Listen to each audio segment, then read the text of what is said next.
Hi gang, I'm Anna Genesi and welcome to Farm Bureau Foodies, where we get to come to the table and enjoy amazing food produced by our local dairymen, farmers, and ranchers. Today we are in the beautiful Oakdale Redwood Cafe and we get to join Chef John to enjoy one of his premium dishes using farmstead Fiscalini cheese. Hey gang, here we are with Chef John in his kitchen at Redwood Cafe in Oakdale, and this morning we get to try this amazing dish.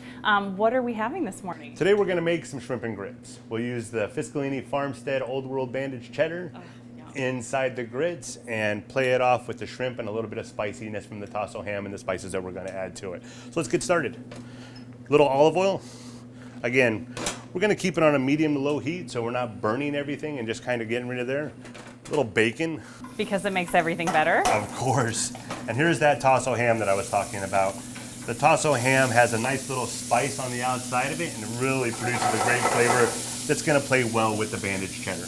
So what's so important about using that local Fiscalini cheese? What does it do for this dish? So the Fiscalini cheese, being local, it really helps to bring customers from them, and also we get to represent what they're doing as well. So we're really happy to have that partnership. And the cheddar, it's an old world style cheddar. It has a little earthy flavor, a little nuttiness that we really like to play off with the acidity in the tomatoes.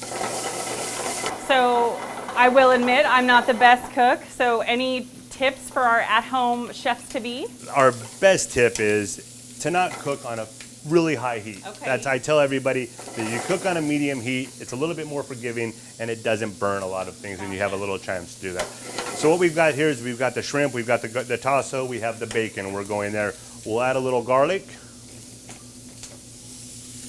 We'll add a little salt, pepper. So when you're coming up with a recipe like this, where are you drawing that inspiration from? So I'm drawing that inspiration from driving down the road and seeing all the farms and different things that are here around us. And so I look around and I say, what can I do with their product? Oh, there's peaches out there. Let's see what they have. Let's see where can we implement this into. We're here in the Central Valley. We got to use what's local, what's fresh, what's right here next to us. So tell me, why Fiscalini cheese? Why is that so important? Well, if you don't know about Fiscalini cheese, their flavor is amazing, award-winning in so many different levels.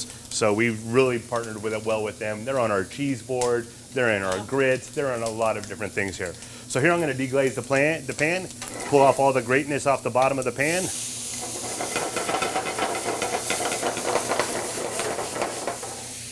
Now, is this a popular selection off the menu? This has become really popular here at the Redwood Cafe in Oakdale. It's a little different than the one we have in Modesto, but we do that on purpose to kind of pull you back and forth to both restaurants. So we add a little Cortopazzi tomatoes. Oh my gosh, that looks amazing. The Stanislaus tomato product. Loving it again. Another localized dish. And here's the kicker. Butter. A little butter. Everything's better with butter. You can't smell this, but it smells amazing. Don't worry. You can come to Redwood Cafe and try it. So here we go. I think we're about there. So next steps is get that yumminess on the plate? Absolutely. Before we do that, we're going to take this, we'll pull up our cheddar, our grits, and we'll add a little bit more cheddar cheese because, of course, everything's a little bit better with cheddar cheese. And we will also add just a pat of butter. Just to kind of finish it off. The dairy industry appreciates you. They love us as well. We're using a lot of Crystal product as well, so we're all over local as much as possible. So here we go. We have that. Now we can plate. All right, so here's my favorite part. We get to actually taste this. So we finished it with the cheddar and the butter. Oh my lands, look at that. Nice creaminess, cheesy. I You can smell it from here, right? Then we take the shrimp. Place it around the outside. Oh my lands, that's beautiful. I made an extra couple pieces for those lucky enough to be in studio. And we'll finish it with a little bit of sauce. And that then smells amazing. The final touch, a little local microgreens from Langworth lettuce. Okay. And now the best part. A little bit of shrimp, a little bit of grits. All right. Voila. That's good. I can taste the cheese. The cheese will be very I'm prominent just in going to this go dish. ahead and take another bite, Of actually. course. All right, gang, we just got to enjoy this amazing meal. Thank you, John, so much for letting us take over your kitchen. Of course. Thank you for coming out. We appreciate it. So we know, though, this good food doesn't begin in Chef John's kitchen. It actually begins at the farms and ranches and dairies right here in Stanislaus County. So come on with me. We're going to head out to Fiscalini Dairy and learn where this great cheese got its start. We just wrapped up with Chef John at Redwood Cafe in Oakdale, and now here we are at Fiscalini Cheese with Laura. Laura, tell us a little bit about the dairy. Our dairy started over 100 years ago. The farm was started by my great-grandfather, who immigrated here from Switzerland in 1912.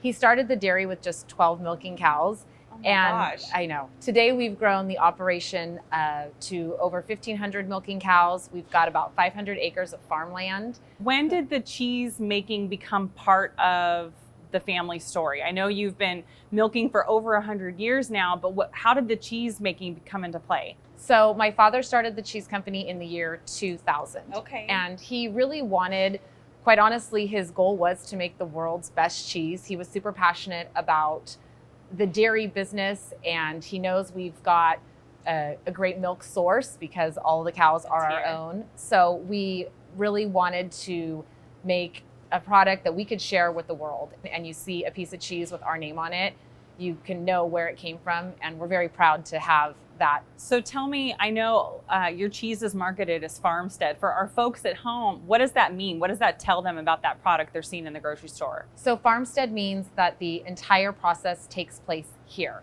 We own the cows, we raise the cows. We are able to provide the freshest possible milk. Each morning we truck the milk just a couple hundred yards from the dairy farm to the cheese plant, Which is where we're at right now. Right here, so where the process begins. All the cheese is made here, aged here, all the cut and wrap is done here. And so really it just means that every part of the process is done right here on our farm. So tell me a little bit about your cheesemaker. He's also a multi-generation part of that cheese-making art as well. Right, so our cheesemaker is Alex Borgo, and he is a fourth-generation cheesemaker. His family currently makes cheese in Canada, but he's made his way here. He's been able to better the process for us. Thanks, gang, for joining us on this episode of Farm Bureau Foodies. I'm Anna Janesi, and remember that amazing food on your plate tonight came from our local farms, ranches, and dairies. See you next time.